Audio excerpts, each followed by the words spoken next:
Olá pessoal, eu sou Daniel Ribeiro e hoje eu vou falar um pouco sobre o Bitcoin. Vou tentar aqui fazer uma análise um pouco mais aprofundada, básica e um pouco mais aprofundada sobre o Bitcoin, e eu espero ajudar aí a comunidade a entender melhor o que é o Bitcoin, né? Eu vou tentar fazer uma análise um pouco mais fria e abordar um pouco os aspectos mais técnicos dele, mas não muito profundamente, para poder ser um vídeo aí um pouco mais completo do que o que a gente costuma encontrar por aí, né? Então, eu vou falar primeiramente o que é o Bitcoin, as principais características dele, como ele funciona, vou falar um pouco sobre como usar o Bitcoin, sobre mineração e sobre os problemas mais conhecidos dele. Então, o que é o Bitcoin? Para a gente poder entender o que é o Bitcoin, a gente primeiro tem que entender o que é uma moeda. Uma moeda é um meio de troca, é um artefato que é usado para acumular valor e para ser trocado por bens ou serviços, né? O real, o dólar, o euro, o próprio ouro já foi uma moeda também. Até hoje é uma moeda, mas é uma moeda mais para investimento do que para uso normal, né? Mas ele foi muito usado antigamente justamente para troca de bens e troca de serviços também, né? Supondo que você tenha uma vaca e você quer trocar por um terno, você precisa equiparar esses valores. Você não sabe quantos ternos valem uma vaca ou quantos sapatos valem um terno. São todos produtos e serviços também que possuem valores, e você precisa ter um meio de equalizar esses valores para poder facilitar a troca, né?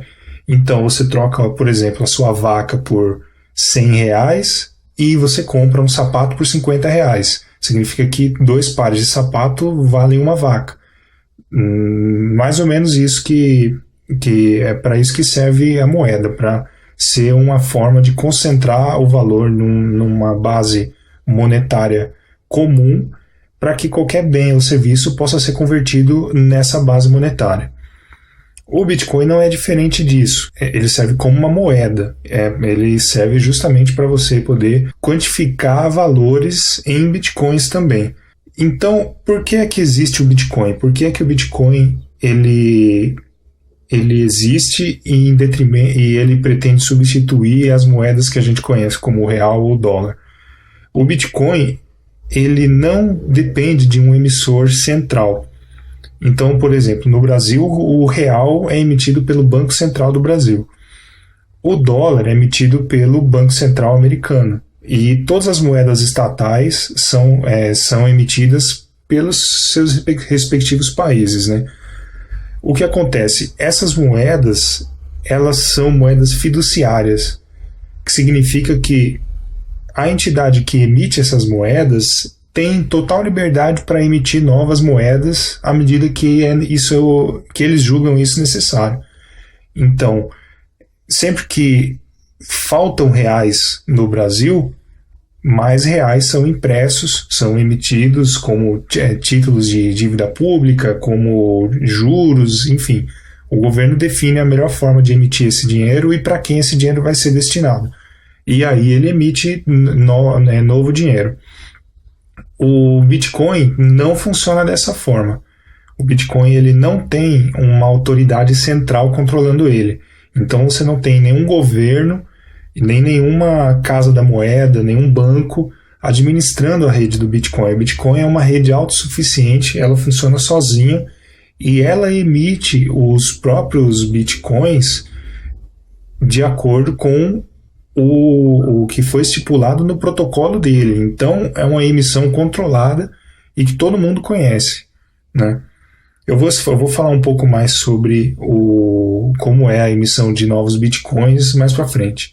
Mas o que é importante dizer é que ela é uma moeda escassa, ou seja, ela tem um limite de emissão, e o limite é de 21 milhões de bitcoins. 21 milhões pode parecer pouco, mas esses bitcoins eles podem ser divididos em até 8 casas decimais. Então você tem até 0,0000001 Bitcoin e isso tem um valor, entendeu? É um valor muito pequeno. Então um Bitcoin já tem um valor muito elevado. Isso não é um problema. O fato de ter apenas 21 milhões de Bitcoins não é necessariamente um problema. Então, como que funciona o Bitcoin? Para entender como funciona o Bitcoin, nós temos que entender basicamente dois tópicos específicos dele, que são os endereços Bitcoin e a corrente de blocos. Eu vou falar um pouco sobre cada um deles e, em detalhe, eu vou começar pelos endereços.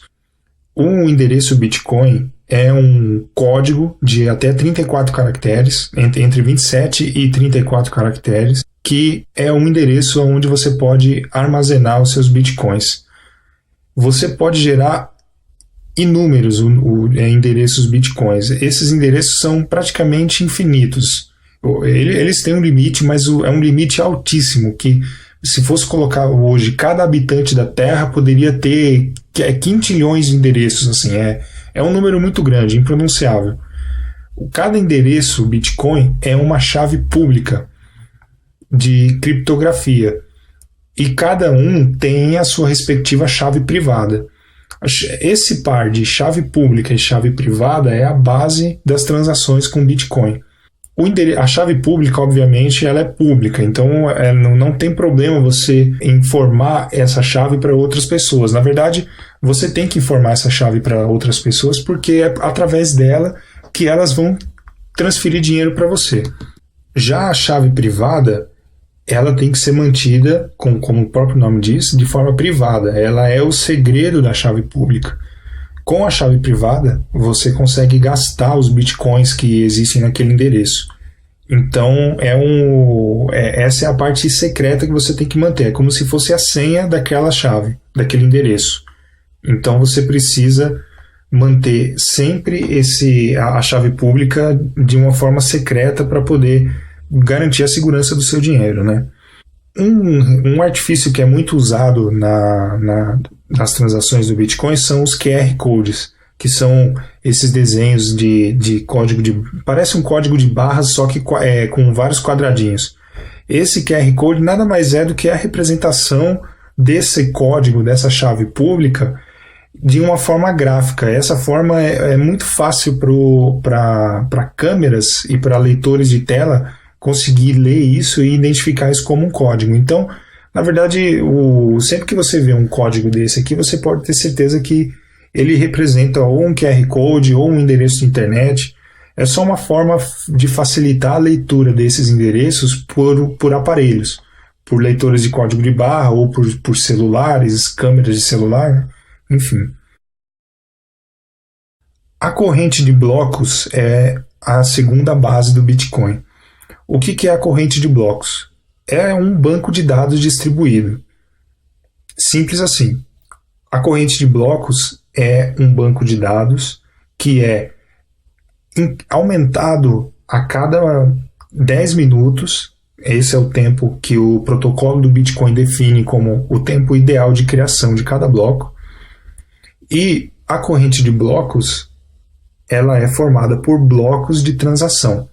Então, cada bloco da corrente de blocos possui internamente as transações que foram realizadas naquele momento. E a cada 10 minutos um bloco novo é gerado. Isso significa que as transações são incluídas na corrente de blocos a cada 10 minutos. Sempre que você transfere dinheiro de uma pessoa A para uma pessoa B, isso é uma transação. Você está movimentando o dinheiro. E essa transação ela vai ficar armazenada num bloco da corrente de blocos. Qual que é o segredo da corrente de blocos? Cada bloco possui a informação de qual era o bloco anterior a ela. Então, para você poder reprocessar um bloco antigo, você teria que reprocessar todos os blocos que aconteceram depois desse bloco que você quer reprocessar. Isso, computacionalmente, é impossível de fazer, porque para você poder gerar cada bloco, a quantidade de processamento que um computador tem que fazer é muito grande.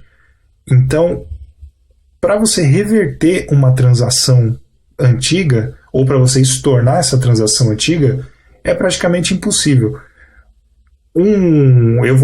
Isso na verdade é possível. Eu vou descrever mais para frente um ataque que é chamado do ataque dos 51%, mas para isso o atacante teria que ter mais de metade da capacidade de processamento de toda a rede no mundo inteiro.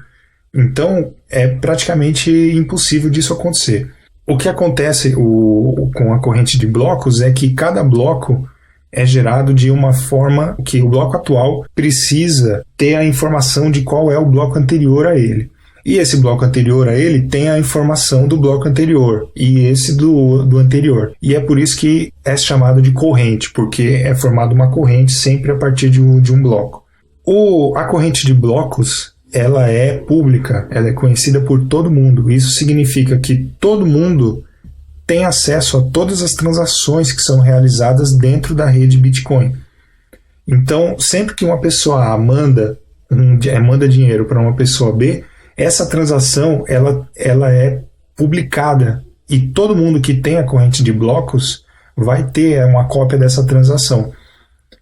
Isso é o que garante que não vai haver o gasto duplo. Ou seja, quando eu transfiro uma moeda da minha carteira para a carteira de um amigo meu e eu tento transferir essa mesma moeda no futuro para outra pessoa, essa segunda transação não vai funcionar, porque essa outra pessoa vai saber que essa moeda já foi gasta anteriormente. Por quê? Porque as transações são públicas, entendeu? Essa é a forma que o protocolo garante que o dinheiro não vai ser duplamente utilizado, fazendo com que as transações sejam públicas. Como que o anonimato das transações é garantido, então?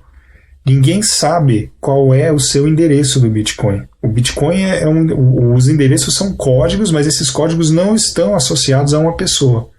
Então você não tem como saber que o João tem aquele endereço e ele transferiu 1 milhão de Bitcoins para outra pessoa. Isso não acontece. Você não tem como saber de quem é cada endereço, entendeu? Então é dessa forma que o anonimato das transações é garantido. Contanto que ninguém saiba qual é o seu endereço, ninguém vai saber que você tem esse dinheiro. Bom, eu vou falar um pouco agora sobre como usar os bitcoins. Para usar os bitcoins, você obviamente tem que ter pelo menos um endereço de bitcoin. E o endereço, ele fica na sua carteira. A carteira, o que é? Ela é um programa que você pode ter ou instalado no seu computador, ou instalado no seu celular, ou num site especializado nisso, uma web wallet, né, que chama, ou mesmo num papel. Você pode ter uma carteira em papel também. A carteira ela serve para quê? Ela serve para acumular os seus endereços Bitcoin. Então você pode ter um ou mais endereços. Na verdade, o ideal é que você tenha um endereço para cada transação que você vai fazer. Então a carteira ela serve para isso, para poder agrupar os seus endereços e facilitar a gestão do seu dinheiro. O jeito mais fácil que eu considero para usar bitcoins, e isso é uma opinião pessoal, obviamente, é com um smartphone. Você tem a sua carteira no seu celular, você tem lá então o seu dinheiro e você consegue usar isso na rua, você consegue usar isso na internet, consegue usar em qualquer lugar.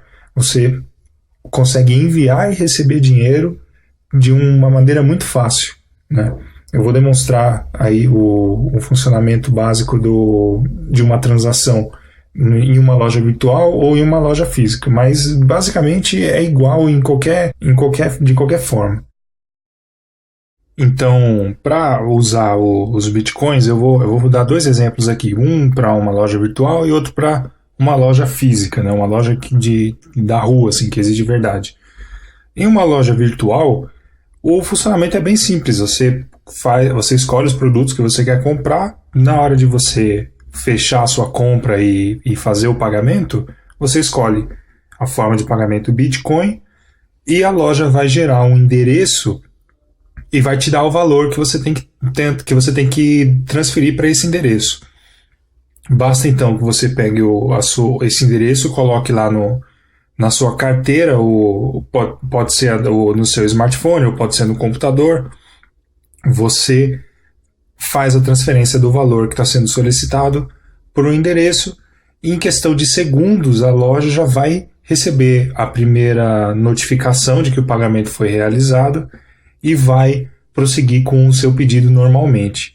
Se você estiver fazendo um pedido de alguma coisa que seja mais cara ou que exija algum tipo de confirmação, a loja pode esperar que essa transação seja confirmada em alguns blocos antes de liberar o pedido para você.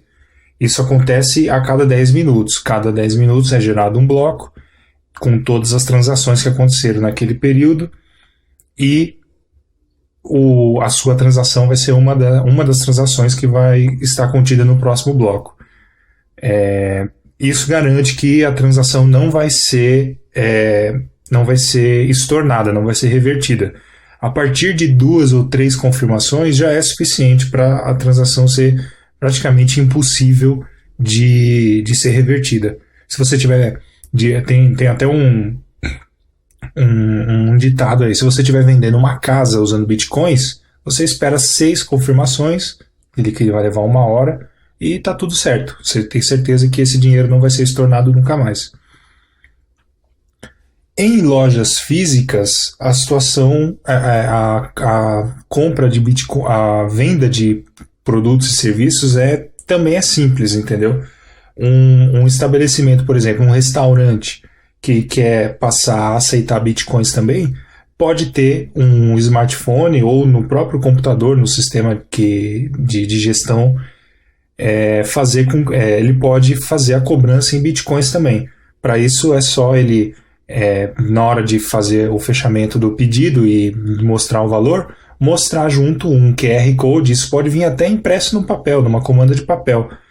E aí você, com o seu smartphone, você escaneia o QR Code, faz o pagamento e em questão de segundos o restaurante vai receber a notificação do primeiro pagamento. Como as transações desse tipo de estabelecimento geralmente são de baixo valor, você paga um almoço, paga um produto que seja mais barato e tal, você pode trabalhar sem ter as confirmações em tempo real. Você vai receber a primeira confirmação a partir de 10 minutos, mas a chance de que você tenha um gasto duplo com uma transação originada a partir de um celular é muito pequena. Então, você pode ficar tranquilo com relação a isso, se você for o dono do estabelecimento, né? A compra é bem tranquila também. Bom, para você comprar ou vender bitcoins, existem basicamente 2 formas. Uma é através da casa de câmbio e a outra é diretamente de outra pessoa, né? Existem algumas casas de câmbio que são chamadas de exchanges lá fora, né? Aqui são casas de câmbio, como o Mercado Bitcoin, o Bitcoin to You, o Bitfication, entre outros aí que aceitam depósitos em reais e você pode comprar bitcoins usando reais, né? Elas são uma mistura de casa de câmbio com bolsa de valores, porque você coloca ordens de compra e ordens de venda nesses sistemas e você pode comprar ou vender os seus bitcoins pelo valor que você achar conveniente, né? Outra forma de fazer isso é diretamente das pessoas que têm bitcoins. Então existem sites, por exemplo, o Local Bitcoins, onde você pode anunciar que você está querendo comprar ou vender bitcoins. Você diz lá quais são as condições, o valor que você quer pagar, o valor que você está cobrando, enfim, da onde você é e como vai ser conduzida essa negociação. Alguns vendedores vendem até pessoalmente bitcoins. Você marca um dia e hora, você encontra com o vendedor num local que vocês combinaram e faz a troca. Você paga para ele em dinheiro e recebe os bitcoins na hora. Bom, eu vou falar um pouco agora sobre mineração. Eu falei anteriormente que os blocos são gerados a cada 10 minutos e que eles contêm todas as transações e tal, Mas você deve estar se perguntando, se o Bitcoin não tem uma autoridade central, então quem é que gera esses blocos, né? Onde eles ficam armazenados, né? E a resposta para isso é o processo de mineração. A mineração, ela é um processo computacional, né? São computadores que fazem isso. E esses computadores, eles estão conectados em rede, pela internet, né? Mas numa rede P2P, que é uma rede descentralizada, criada especificamente para esse fim. E o que acontece? Esses computadores todos estão competindo para descobrir o próximo bloco. Então, existe uma carga de processamento enorme para você poder descobrir qual vai ser o próximo bloco da corrente de blocos. Quem descobre esse bloco tem uma recompensa. A recompensa atualmente está em 25 bitcoins por bloco. Então, o minerador, né, o computador ou o grupo de mineradores que consegue descobrir qual vai ser o próximo bloco a partir de um processo computacional que demanda muita capacidade de processamento do computador, esse minerador vai ser recompensado com 25 bitcoins. Então, esse bloco vai conter todas as transações que aconteceram naquele período e mais uma transação de emissão de novos bitcoins, que são 25 bitcoins por bloco. O tempo médio de criação de cada bloco é de 10 minutos. Ele pode não ser exatamente 10 minutos, mas o protocolo tenta colocar como tempo ideal 10 minutos. Então, o que acontece? Prevendo que a cada ano, a cada 6 meses, sei lá, a capacidade de processamento dos computadores fica mais e mais potente, né, mais veloz, o protocolo prevê que o cálculo que é necessário para poder fazer um novo bloco tem que ser dificultado. Então, o que ele faz? A cada 2016 blocos, o protocolo verifica quanto tempo, em média, os últimos 2016 blocos foram gerados para poder definir qual vai ser a dificuldade dos próximos 2016 blocos. Se você colocar numa linha do tempo, 2016 blocos, se forem gerados a cada 10 minutos, dá exatamente 2 semanas. Então, a cada 2 semanas, a dificuldade da mineração é recalculada pela própria rede, e a própria rede define que o processo de mineração vai ser mais difícil ou mais fácil, né? Isso tudo depende do quê? Da capacidade de processamento de toda a rede. Então, no começo do Bitcoin, por exemplo, em 2009, com um computador simples da época, com uma placa de vídeo barata, já era suficiente para poder minerar bitcoins com relativa facilidade, né? Hoje em dia, existe hardware especializado na mineração de bitcoins, que é hardware que consegue superar milhares de vezes o desempenho de uma placa de vídeo para essa tarefa, né? Então, a dificuldade aumentou absurdamente, né? O índice de dificuldade aumentou muito para poder compensar o avanço tecnológico da rede, você entendeu? Então, isso significa o quê? Que minerar usando o seu computador e uma placa de vídeo já não serve para mais nada, porque esse equipamento não tem velocidade suficiente para acompanhar o resto da rede, entendeu? Só que isso não é um problema. Eu costumo dizer o seguinte: o dinheiro não é para você imprimir em casa, entendeu? Você não imprime reais em casa, você não imprime dólares, euros, você não escava o chão da sua casa para tentar achar ouro, você entendeu? Então você não tem que minerar. O dinheiro não foi feito para ser criado assim.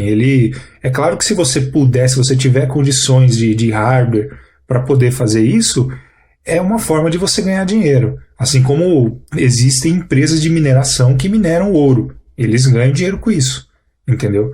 Mas isso não é necessário. O dinheiro ele foi feito para quê? Para ser trocado. Você troca o seu trabalho por dinheiro, você troca o seu dinheiro por produtos e serviços. Então, o processo de mineração não é fundamental para o Bitcoin. Quem pode minerar já está minerando. E você sozinho, com um computador simples, com uma placa de vídeo, você provavelmente não vai conseguir minerar nada.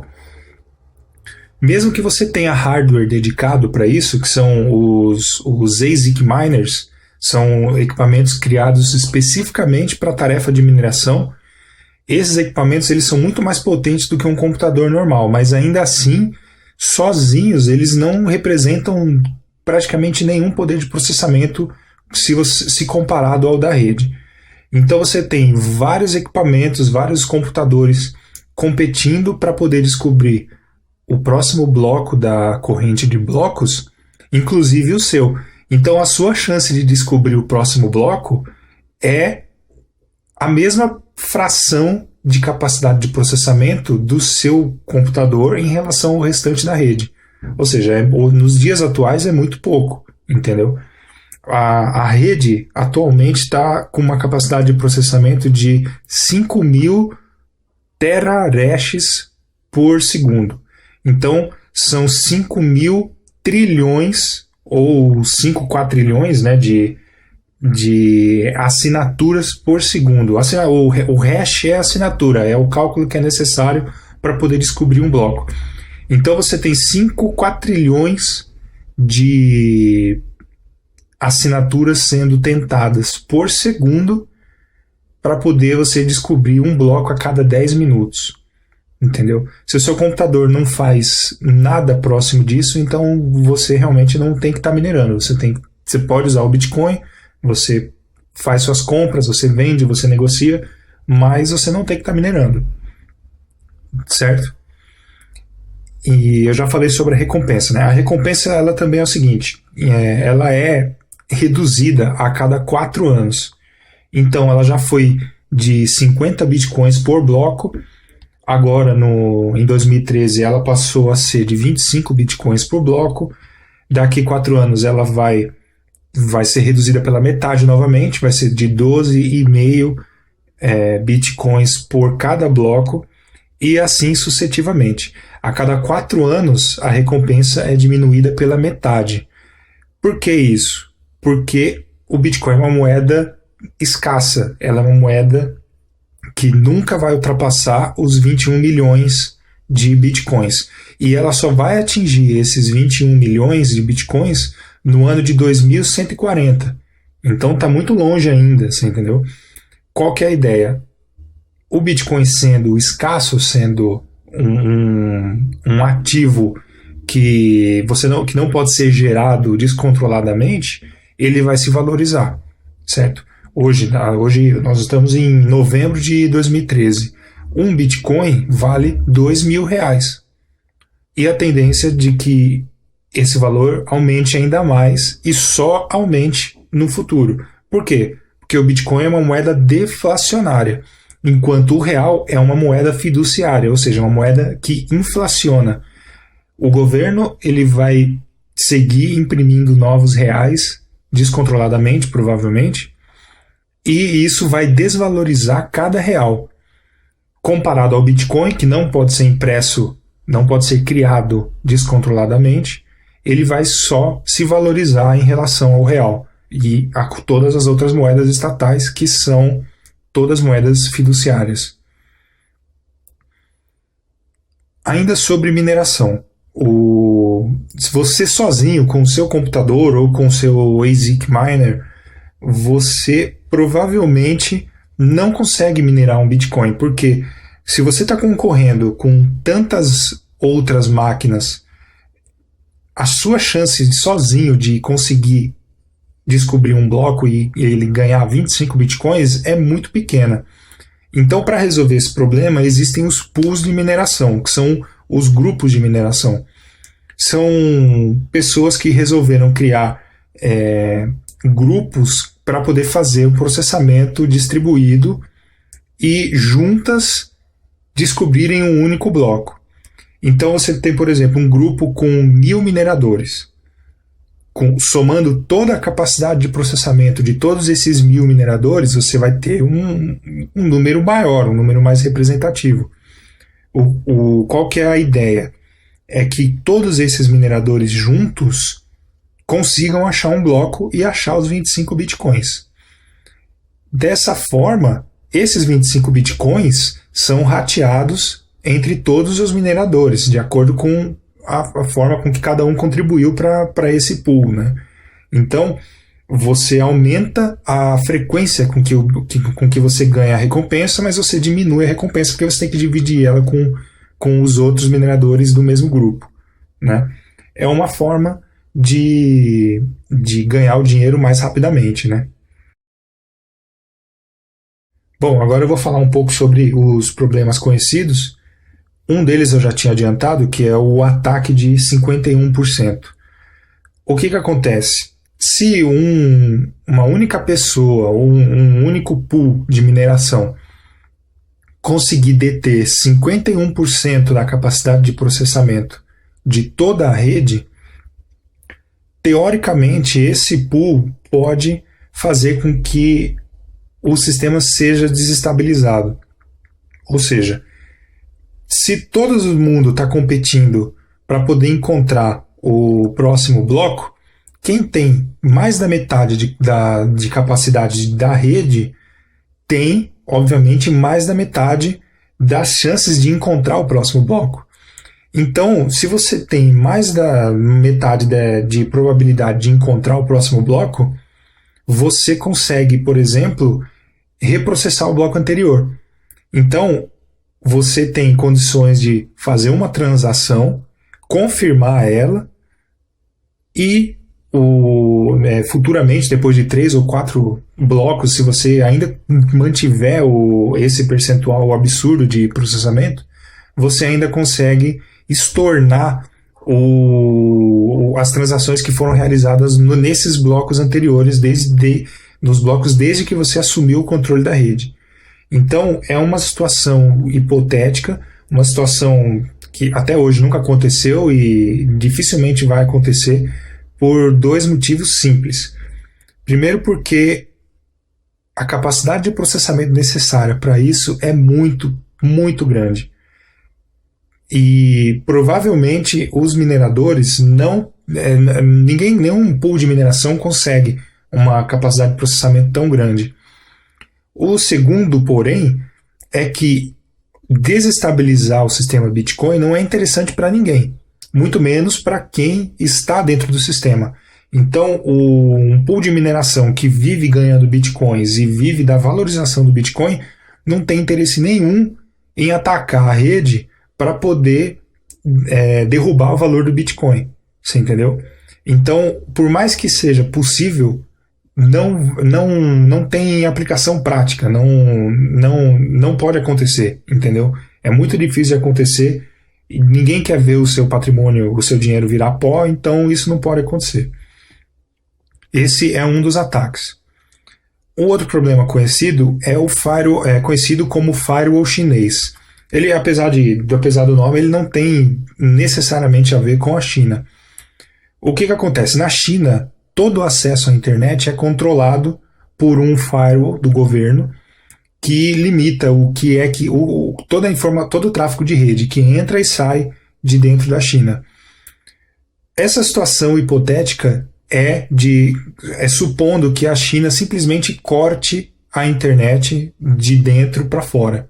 Ou seja, as pessoas que estão dentro da China vão ter lá a sua rede, a sua internet interna funcionando, e as pessoas que estão fora da China também. Só que elas não vão ter comunicação entre si. Então, os pools de mineração, os mineradores da China não vão ter comunicação com os mineradores de fora da China. Qual que é a consequência disso? Cada uma dessas redes, como elas são descentralizadas, elas vão continuar minerando e continuar gerando seus próprios blocos. Então você vai ter uma divisão aí. Você vai ter a corrente de blocos dentro do território que está isolado, e você vai ter a corrente de blocos fora dessa rede isolada. E esses blocos vão continuar a ser criados a cada 10 minutos ou o tempo que for necessário para isso. E isso pode, então, gerar são 2 correntes de blocos distintas, entendeu? O protocolo Bitcoin está preparado para isso, Porém, o que acontece nesse caso não é legal. Porque quando as redes voltarem a ter comunicação umas com as outras, uma com a outra, o protocolo Bitcoin define que a maior corrente de blocos deve prevalecer. Então, se a maior corrente de blocos for a que aconteceu na China, é ela que vai prevalecer. E todos os blocos que foram gerados na corrente de fora vão ser estornados até o momento em que a rede era uma só. Então, qual que é o maior problema disso? As transações que antes estavam confirmadas, agora elas vão ter que ser reconfirmadas. E se houve um ataque de gasto duplo nesse meio tempo, essas transações não vão ser confirmadas. Então, a transação que vai prevalecer é a do maior bloco, e a transação que antes havia sido confirmada na corrente que não existe mais, agora não existe, a transação não existe mais. E isso pode acarretar um prejuízo financeiro para alguém. Já aconteceu da blockchain se dividir uma vez. Houve um problema técnico entre versões do Bitcoin, mas isso acabou se solucionando porque a engenharia do Bitcoin, a forma como ele foi feito, permite isso, permite que as transações sejam reconfirmadas na corrente que prevaleceu, né? E a maioria das transações realmente foi confirmada normalmente, né? O terceiro e o quarto problema que eu vou relatar aqui, eles não são de ordem técnica, e sim de ordem política, que é, por exemplo, uma proibição estatal. Imagine que o governo brasileiro, por exemplo, proíba qualquer tipo de negociação usando bitcoins. Então, isso é um problema de ordem legal. As empresas, por exemplo, uma empresa que antes aceitava bitcoin, vai passar a não aceitar mais. As negociações de Bitcoin respaldadas por um processo legal não vão estar mais. E o empresário ele não quer trabalhar fora da lei, entendeu? Se você tem um comércio, se você tem uma empresa, uma loja de eletrodomésticos, por exemplo, você não vai querer ter um fiscal do governo pegando no seu pé porque você aceita Bitcoins também. Você vai simplesmente parar de aceitar Bitcoins, e isso não é bom para a economia do Bitcoin. É uma possibilidade, pode acontecer. Obviamente, isso não vai parar o Bitcoin. Ele vai provavelmente dificultar a adesão do Bitcoin em um determinado país, no Brasil, nos Estados Unidos, em qualquer lugar onde ele for proibido. Mas a rede em si vai continuar funcionando. Então, essa é uma preocupação também. E outra preocupação é a economia deflacionária do Bitcoin. Não necessariamente isso é um problema. Há quem diga que você ter uma economia deflacionária é bom, porque o valor do seu dinheiro é mantido. Então, por exemplo, se você tem hoje um Bitcoin que vale R$2.000 e amanhã ele vale R$2.500, o seu poder de compra aumentou. Você não teve que trabalhar mais por isso, você só guardou, você só poupou o seu dinheiro e amanhã o seu dinheiro vale mais. Isso é uma economia deflacionária. É o contrário da economia inflacionária, que é a economia que a gente está acostumado a conhecer. A gente vai se você vai num supermercado hoje comprar um pacote de biscoitos, ele custa R$1. Se você for o mês que vem, ele custa R$1,20. Então, o seu poder de compra diminui. Se você guardou reais, se você simplesmente guardou o seu dinheiro e não trabalhou para aumentar o seu dinheiro, amanhã o seu dinheiro vale menos. Isso é uma economia inflacionária. O Bitcoin é o contrário, é uma economia deflacionária. Há quem diga que isso é um problema, porque isso faz manter o poder de quem tem mais dinheiro. E em parte é verdade. Se você tem a capacidade de poupar o seu dinheiro, você vai ter mais poder. Só que ninguém consegue poupar para sempre. Você entendeu? Numa economia deflacionária, os juros não compensam o investimento. Os juros são baixos. Então você acaba tendo que gastar o seu dinheiro para poder viver, para poder pagar suas contas, para poder comer, para poder vestir e fazer tudo. Então, o seu dinheiro, uma hora ou outra, vai ter que entrar em circulação de novo e vai parar na mão de alguém. Essa é uma forma de fazer a economia andar, né? Outra forma é a forma como a economia inflacionária é, que ela obriga todo mundo a trabalhar para poder manter o valor não o valor do dinheiro, mas manter-se com dinheiro, com poder de compra equivalente, entendeu? Então você tem que trabalhar para você poder ter dinheiro, para você poder